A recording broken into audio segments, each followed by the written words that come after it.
মাতালকে নির্বাচিত করবেন না, কোনো মাতালের কোনো জামাইকে নির্বাচিত করবেন না, আর এমন কাউকে নির্বাচিত করবেন না যিনি 5 বছরে বিভিন্ন সময় খবরের শিরোনামে আসেন, কখনো মদ খেয়ে নাচার জন্য, কখনো খিজ মেরে ফটো খিজ বলে পত্রিকার শিরোনামে আসবেন, এরকম কাউকে নির্বাচন করবেন না। আর করলে আপনাকে আগামী দিনের মাসুল গুনতে হবে, তার বিরুদ্ধে আপনারা ভোট দেবেন। আমরা গর্বের কমিউনিস্ট পার্টি করি, কারণ আমরা বাড়ি বাড়ি গিয়ে সাধারণ মানুষের থেকে টাকা নিই, ঠিক যেমন ভাবে আজকে মইনুল ইসলামের নাতি দীপশিতাদের হাতে টাকা তুলে দেয় সেইভাবেই টাকা নিই, কিন্তু আমরা ইলেকটোরাল বন্ডে একটা পয়সা নিইনি। আমরা লোকসভায় শূন্য, আমরা বিধানসভায় শূন্য, পাশাপাশি আমরা ইলেকটোরাল বন্ডেও শূন্য। আর আপনারা যে রাজনৈতিক দলটা করেন তারা সাধারণ মানুষের জীবনের বিনিময়ে আপনারা রাজনীতি করেন, আর জীবনটাকে নিয়ে আপনারা ছিনিমিনি খেলেন। এই সরকার মন্দির করছেন এবং সেখানে গিয়ে ভারতবর্ষের সংবিধানের যে ধর্ম নিরপেক্ষতা, সেই ধর্ম নিরপেক্ষতাকে আঘাত করছেন, তিনি ধ্বংস করছেন। এবং সেখানে তিনি বিবৃতি দিচ্ছেন, এতদিন রামের কোনো ঘর ছিল না, আজকে অযোধ্যায় মন্দির বানিয়ে তিনি বেঘর রামকে আজকে ঘর দিয়েছেন।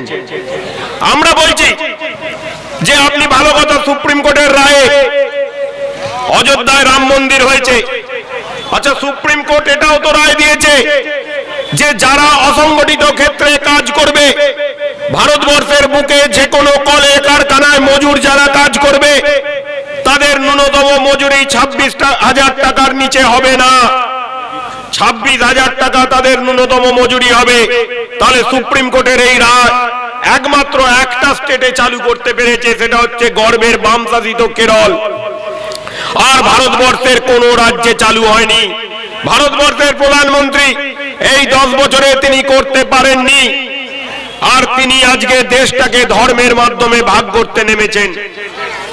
আমাদের দেশের যুক্তরাষ্ট্রীয় কাঠামো আমরা দেখতে পাচ্ছি, আমাদের দেশের যে কেন্দ্র রাজ্যের সম্পর্ক, শিক্ষার যে ব্যাপার, সমস্ত ব্যাপারটাকে কেন্দ্রীয়ভাবে করে নেওয়া হচ্ছে। সারা দেশে অভিন্ন সিলেবাস, সেই অভিন্ন সিলেবাসের নাম করে সারা দেশে অন্যভাবে একটু ঘুর পথে হিন্দি চালু করার একটা প্রক্রিয়া চালু হয়ে গেছে, বাধ্যতামূলক করার চালু হয়ে গেছে। এই বিষয়গুলো আমাদের দেশে চলে আসছে। আজকে আপনি দেখতে পাবেন ভারতবর্ষে শুনেছেন ইলেকটোরাল বন্ড বলে একটা কথা শুনেছেন, দুর্নীতি যে জায়গায় গেছে, যেভাবে প্রাতিষ্ঠানিক চেহারা নিয়েছে, তাতে দেখা যাচ্ছে ভারতবর্ষের যে শাসক দল বিজেপি, তারা ইলেকটোরাল বন্ডের মানে নির্বাচনের চাঁদা নেওয়ার মাধ্যমে প্রায় 6,000 কোটি টাকা অনুদান পেয়েছে। আর তারপরে দ্বিতীয় যে রাজনৈতিক দলটাই অনুদান পেয়েছে সেটা হচ্ছে তৃণমূল কংগ্রেস, সেটাও 1000 কোটির অনেক উপরে। আপনারা বলবেন ইলেকটোরাল বন্ডে স্টেট ব্যাংকের অ্যাকাউন্টের মাধ্যমে এরা টাকা করে দিয়েছে, এতে কি এসে গেছে? আমি শুধু কয়েকটা কোম্পানির নাম বলবো। ভারতবর্ষ আপনারা যে ওষুধগুলো খান, রোগ হলে যে ওষুধগুলো গ্রহণ করেন, অনেকে প্রেসারের ওষুধ গ্রহণ করেন, ব্লাড প্রেসারের ওষুধ নেন, অনেকে জ্বর হলে ওষুধ খান, অ্যান্টিবায়োটিক খান, বিভিন্ন কোম্পানির ওষুধ। তার মধ্যে খুব বড় বড় কোম্পানি হচ্ছে গ্লেনমার্ক, তার মধ্যে বড় কোম্পানির নাম হচ্ছে ডক্টর রেড্ডিজ, তার মধ্যে বড় কোম্পানির নাম হচ্ছে সান ফার্মা। এই সব কোম্পানিগুলো যে ওষুধগুলো আপনারা বাজারে খান, বিভিন্ন অ্যান্টিবায়োটিক, বিভিন্ন গ্যাসের ওষুধ, বিভিন্ন ব্লাড প্রেসারের ওষুধ, বিভিন্ন জীবনদায়ী অ্যালবুমিন জাতীয় ওষুধ যেগুলো খান আপনারা, সেই ওষুধগুলোর কোম্পানিগুলো তারা ওষুধের যে মেডিকেল টেস্ট, সেই মেডিকেল টেস্ট পাস করতে পারেননি। আর তারপর ইলেকটোরাল বন্ডে মানে নির্বাচনী চাঁদাতে কেউ 500 কোটি টাকা, কেউ 600 কোটি টাকা, কেউ 1000 কোটি টাকা অনুদান করেছে বিজেপিকে। তারপর সেই ওষুধগুলো ছাড়পত্র পেয়েছে। এর ফল কি হয়েছে?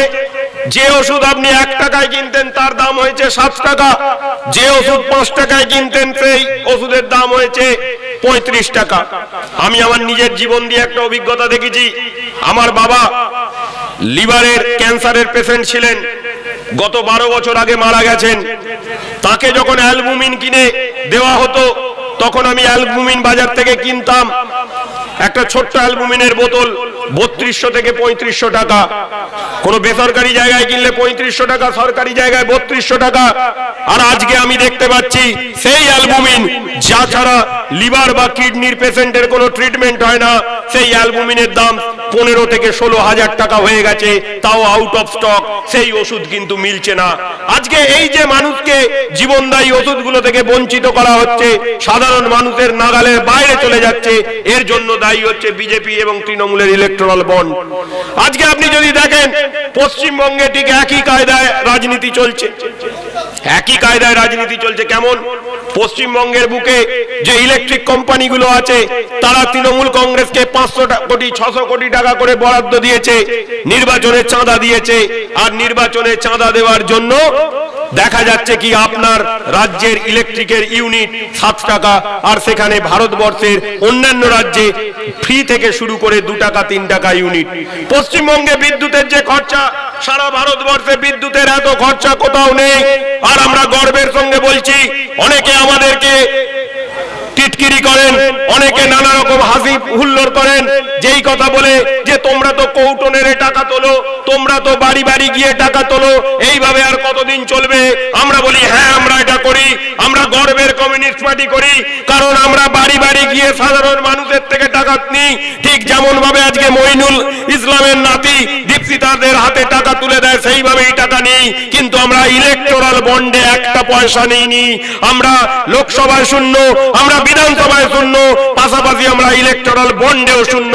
আর আপনারা যে রাজনৈতিক দলটা করেন, তারা সাধারণ মানুষের জীবনের বিনিময়ে আপনারা রাজনীতি করেন, আর জীবনটাকে নিয়ে আপনারা ছিনিমিনি খেলেন। এর বিরুদ্ধে আপনাকে মতদান করতে হবে। শেষ একটা কথা বলে আমি শেষ করব এই বলে যে আপনারা একটু বিবেচনা করুন, তৃণমূল আর বিজেপি কি আলাদা কোন রাজনৈতিক দল? তৃণমূলও যা বিজেপিও তাই, বিজেপি যা তৃণমূলও তাই। আজকে আমরা এই খেলাটা শুরু হয়েছিল আমাদের পাশের বিধানসভায় রবীন্দ্রনাথ ভট্টাচার্য তৃণমূলের এমপি হয়ে বিজেপিতে দাঁড়ালো। আসলে বিজেপি যখন তাল দেখবেন, বিজেপি আর তৃণমূল একদিনে কখনো তালিকা প্রকাশ করে না। আগে তৃণমূল দেখে নেয় কোনগুলোকে প্রার্থী করব আর কোনগুলোকে করব না। যেগুলোকে করতে পারলাম না সেগুলোকে বললো তোরা বিজেপিতে চলে যা, আর বিজেপি দেখলো যেগুলোকে আমি ক্যান্ডিডেট করতে পারলাম না তোরা তৃণমূলে চলে যা। আসলে এদের শোরুম দুটো, কিন্তু গোডাউন একটাই। গোডাউনটা হচ্ছে নাগপুর আর শোরুমটা হচ্ছে হরিশ চ্যাটার্জি স্ট্রিট, আর এখানে মুরলীধর স্ট্রিট। এই দুটো হচ্ছে এদের শোরুম। এই রাজনৈতিক দল আপনি যাকেই ভোট দিন, জানবেন এক জায়গাতেই ভোট দিচ্ছেন। ওই ধনকরের কথা বলছিল, যার বিরুদ্ধে বিপ্লব করার পর আবার রাষ্ট্রপতি নির্বাচনে তাকেই ভোট দিচ্ছে। এইভাবেই আমাদের রাজনীতিটা চলছে। ঠিক এবারের নির্বাচনেও আপনারা দেখতে পাবেন, কখনো কীর্তি আজাদ তৃণমূলের প্রার্থী হয়েছেন, আবার কখনো শত্রুঘ্ন সিনহা তৃণমূলের প্রার্থী হয়েছে, আবার উল্টো দিকে তৃণমূলের যারা প্রার্থী বিজেপিতে গেছে, বিজেপির যারা প্রার্থী তাদের ঘর ওয়াপিসি ঘটেছে তৃণমূলে। এই বিরুদ্ধে আমাদের লড়াই করতে হবে, এর বিরুদ্ধে আমাদের ভোট দিতে হবে। আগামী 20 তারিখ হক রুটি রুজির প্রশ্নে আমাদের লড়াই। এই লড়াইকেই সামনে রেখে আগামী দিনে আপনারা এমন একজন ক্যান্ডিডেটকে লোকসভায় তথা পার্লামেন্টে পাঠান, যিনি আপনার কথা লোকসভায় বলতে পারবেন, আপনার কণ্ঠস্বরটা, আপনার ভয়েসটা লোকসভা তথা পার্লামেন্টে পৌঁছে দিতে পারবে। তাকেই নির্বাচিত করুন। কোন মাতালকে নির্বাচিত করবেন না, কোন মাতালের কোন জামাইকে নির্বাচিত করবেন না, আর এমন কাউকে নির্বাচিত করবেন না যিনি 5 বছরে বিভিন্ন সময় খবরের শিরোনামে আসেন, কখনো মদ খেয়ে নাচার জন্য, কখনো খিজ মেরে ফটো খিজ বলে পত্রিকার শিরোনামে আসবেন। এরকম কাউকে নির্বাচন করবেন না। আর করলে আপনাকে আগামী দিনের মাসুল গুনতে হবে। তার বিরুদ্ধে আপনারা ভোট দেবেন, এই আশা ভরসা রেখে আমার কথা শেষ করলাম। ইনকলাব জিন্দাবাদ, মেহনতির ঐক্য জিন্দাবাদ।